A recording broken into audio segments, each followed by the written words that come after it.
Los viernes, en El Balance, nos ponemos en manos de la voz dulce y la palabra transformadora de Naya Laiz para construir el mundo desde la cultura, el arte, el cine, la música y todo lo que entre semana se quedó dentro de nuestro cajón desastre.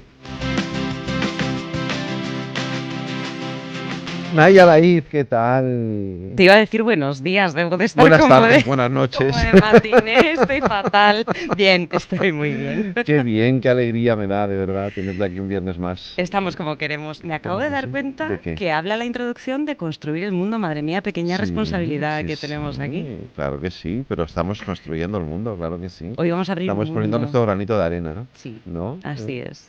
Bueno, ¿por dónde empezamos? Pues hoy vamos a eso, a construir, a abrir un Ujú. mundo nuevo, inmenso y maravilloso que nos trae Susana Hornos, que la tenemos ya por aquí. Bienvenida, Susana. Hola, Susana, ¿cómo estás? Me encanta que tú te has quedado con construir el mundo y yo con el cajón desastre que tiene más que ver conmigo. Yo es que eso ya lo tengo digerido, luego lo hablamos.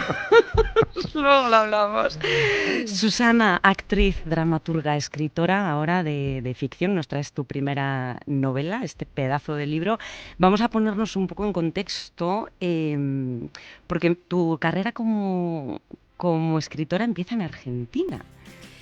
Sí, en realidad, bueno, si pienso cuando empecé a escribir, era en España, todavía estaba ahí por mis pagos, por La Rioja, pero sí que es verdad que ya más en serio, sobre todo teatro, ahí ya fue Argentina, Buenos Aires, que casi he estado 20 años. Cuando diga un no me lo tengan en cuenta, es como sale. No te lo tendremos en cuenta, no te preocupes. La riojana con acento ¿A que sí? porteño. ¿De dónde es? ¿En qué parte estabas? Así por curiosidad. Estaba en Buenos Aires, Buenos sí, Aires. sí, Buenos sí, Aires, sí, querido. muy Buenos Aires, querido. Qué bueno. Bueno, nos traes hoy tu primer libro, Mañana seremos otro día, y voy a leer un par de frases, solo dos, Vale. que introducen un poco lo que nos cuenta. Un día los caminos de Carmen y Tomás se cruzan casualmente. Dos seres torturados que van a encontrar la paz a los pies de un mismo árbol. ¿Quiénes son Carmen y Tomás? Carmen y Tomás son algo que fui yo mucho tiempo, que son, te diría, grandes cuidadores.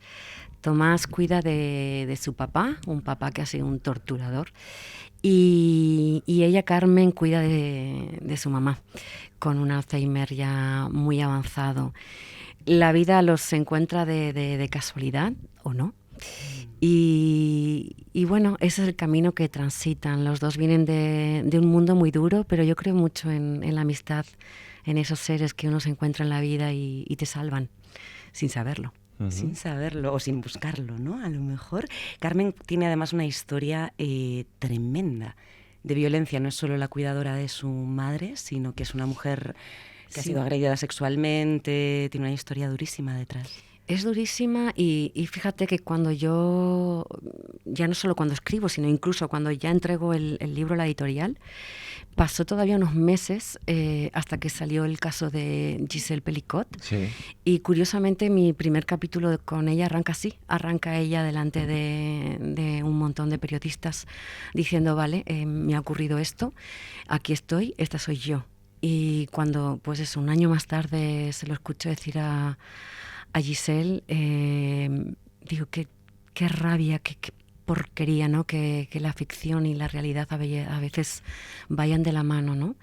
Y él también, Tomás también viene de haber sido muy torturado por su padre por el hecho de ser homosexual. O sea que hay un abrazo, ¿no? que se dan entre los dos, entre Carmen y Tomás, insisto, sin saberlo ellos. ¿Cuánto nos queda todavía, ¿no? Por aprender en general como sociedad? Sí, y qué triste porque últimamente estamos escuchando estadísticas como de nuevo el machismo está volviendo entre la gente joven con 16, 14, 18 años. Volvemos a escuchar la palabra manada y de pronto gente que ni siquiera tiene mayoría de edad. Y eso es tremendo porque siento que los estamos dejando solos, ¿no? A los chicos, porque si no, no se entiende. Yo ya no crecí con eso, quiero decir. No digo que no ocurrieran cosas horripilantes, pero había algo de la comunidad, ¿no? Que todavía entre nosotros estábamos ahí juntos o ayudándonos o tratando de entender el mundo. Y ahora tengo esa sensación, pienso en hijos de amigos, sobrinos, sobrinas, cómo de pronto les estamos criando a través de un TikTok y eso creo que todavía no somos conscientes del daño que esas generaciones van a tener de aquí adelante. Ya están saliendo estadísticas que dan miedo y creo que tenemos que estar muy, muy atentos. Tampoco soy consciente de que lo estemos haciendo. No lo sé, hay una sensación como de externalizar la vida en general, ¿no? Desde los cuidados, que es algo que Carmen y Tomás siguen cogiendo con sus manos y con sus brazos, con todo su corazón, hasta el resto de estar, la crianza, el cómo se externaliza y se pone hasta lo más pequeñito. El otro día veía una publicación de alguien que iba a hacer un viaje y pedía en Instagram, y es muy típico esto, recomendaciones de cafeterías en no sé dónde y planes para hacer, quién quiere quedar conmigo y conocernos. Digo, ¿ala, en serio? ¿No te vas a ir a un viaje a buscar un lugar o a buscar a una persona? Tenemos que pasarlo por ahí. Sí.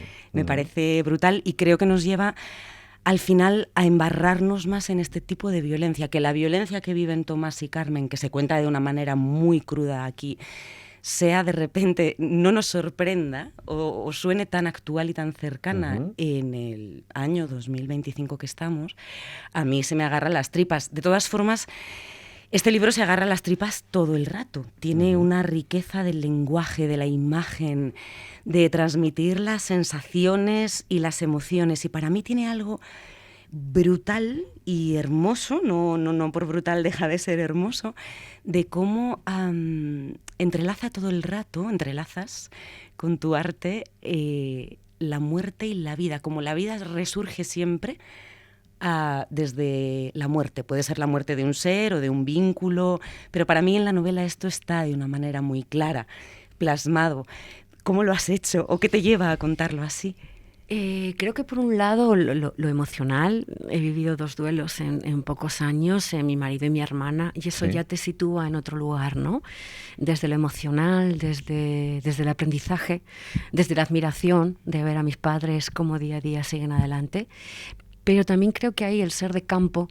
De hecho, hay un momento que se habla de las viñas, ¿no? Una viña, a veces cuando tú a veces ves una hilera de viñas, ¿no? Y hay una falta que se dice que es cuando de pronto el hueco entre 2 viñas, de entre 2 cepas, es demasiado grande. Entonces entierras el sarmiento de una de las viñas y de ese sarmiento surge, de ese propio hijo surge otra cepa, ¿no? Y eso los del campo lo sabemos y ella, que no es de campo, ¿no? Carmen, se sorprende, ¿no? Como una madre, digamos, en este caso la cepa, plantando su propio hijo muerto, de ahí nace otro, ¿no? Y creo que esa metáfora de la vida, la gente yo me crié en una granja hasta los 18 y sigo, cuando voy a mi pueblo me encanta, ¿no? Coger higos y las ciruelas. Este año no tocan porque el año pasado hubo, con lo cual son... Y creo que hay algo, ¿no? Que tenemos ahí del ciclo de la vida que lo tenemos más asimilado.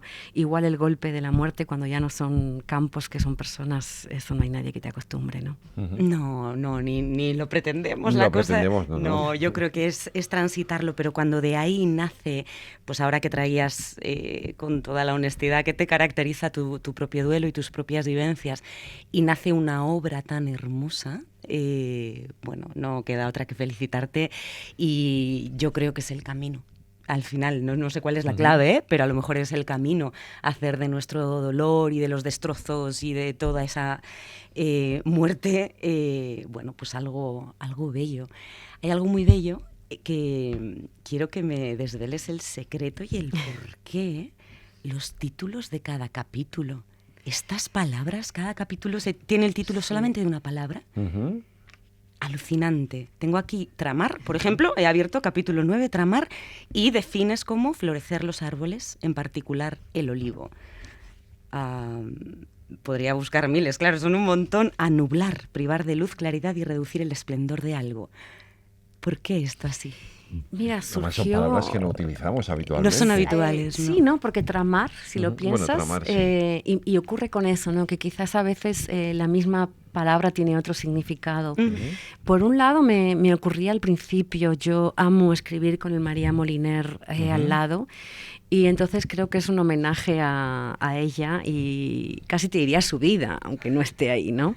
pero en cierto modo, y hay algunas que tienen más que ver, vuelvo al mundo del campo, ¿no?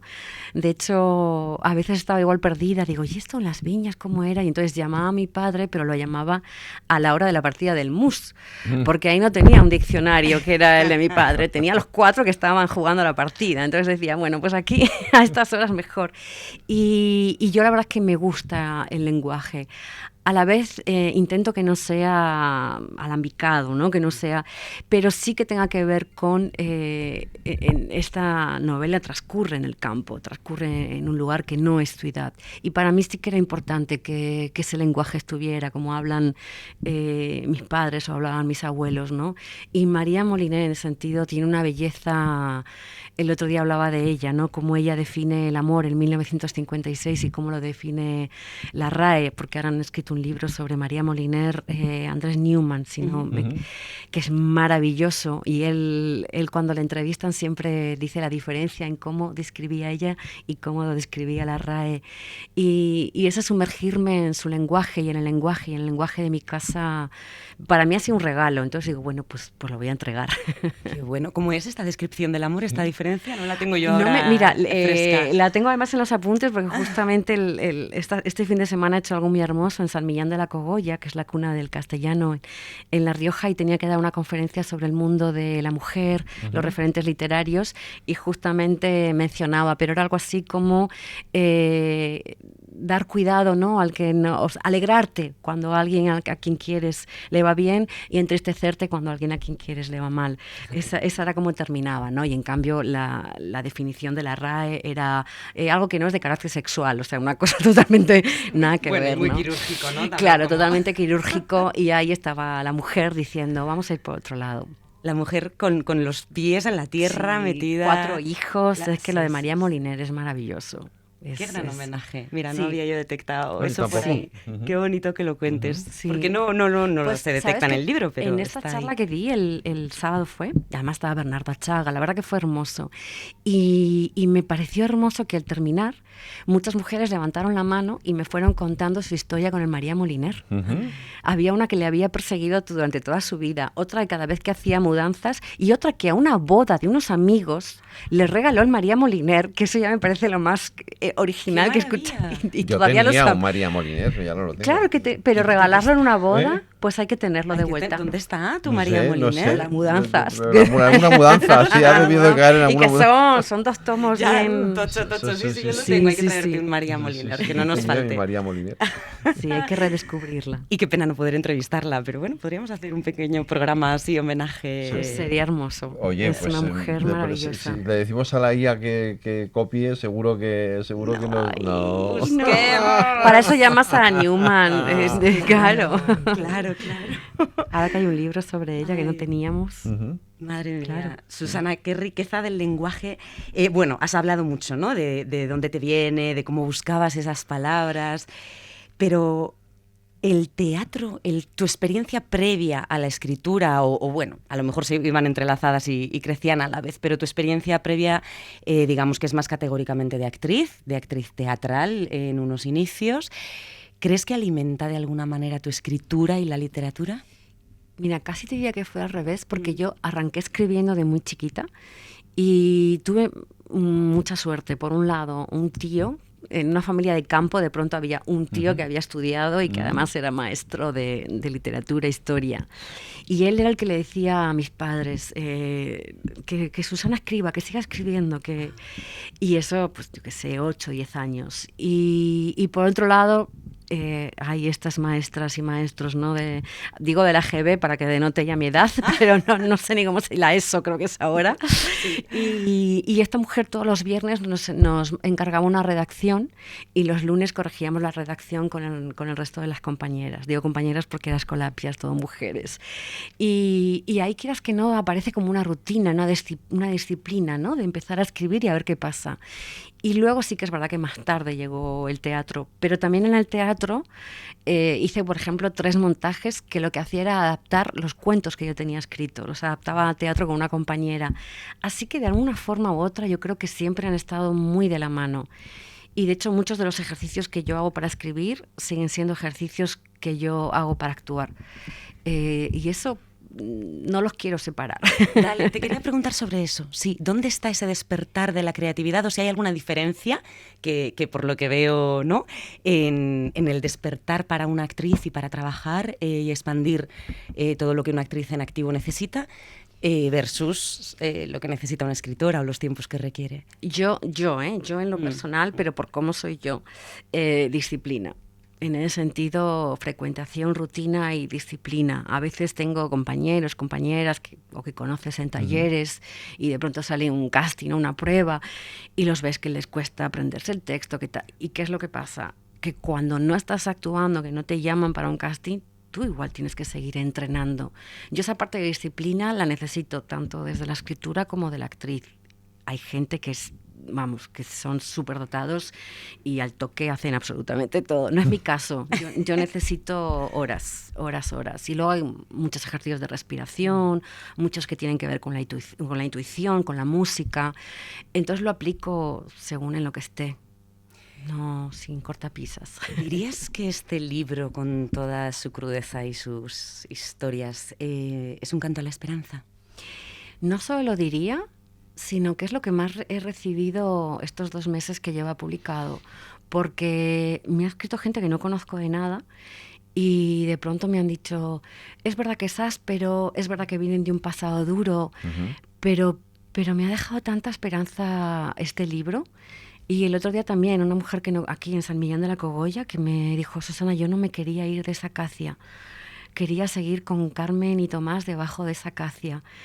Entonces digo, bueno, lo que a mí me pasó escribiendo, ¿no? que me dejó mucha paz, me dejaron mucho amor, Carmen y Tomás, y estoy recibiendo que le pasa también al lector o lectora, y eso para mí es un regalo. Wow, qué maravilla. ¿O soy poco original? ¿O todos los seres humanos nos parecemos más de lo que pensamos? Cuando traemos a veces devoluciones así, ¿no? Y me pasa mucho, o me lo dicen mucho. Esto es maravilloso y es para mí... Para mí ha sido una sorpresa, no sabía por dónde, qué iba a pasar con el lector. Pero mira, muchos parece que navegamos hacia el mismo lugar y al final es lo que tiene el arte en cualquiera de sus facetas, ir uniendo seres humanos, experiencias y abriendo corazones y miradas. ¿Por qué una acacia? Pues fíjate, vuelvo a... Y no además, un sofo o un roble. Mira, por un lado para mí hay algo que cuenta la historia y para mí era importante, por algo que le pasa a Carmen, ¿no? Que no lo vamos a desvelar. Iba a decir a deschavar, que es palabra argentina. Es que la acacia, el olor te llega cuando estás debajo. Pero cuando ya caminas un paso o 2, ya el olor se va. Con lo cual no podía ser un tilo, no podía ser jazmín, tenía que ser otro tipo de árbol.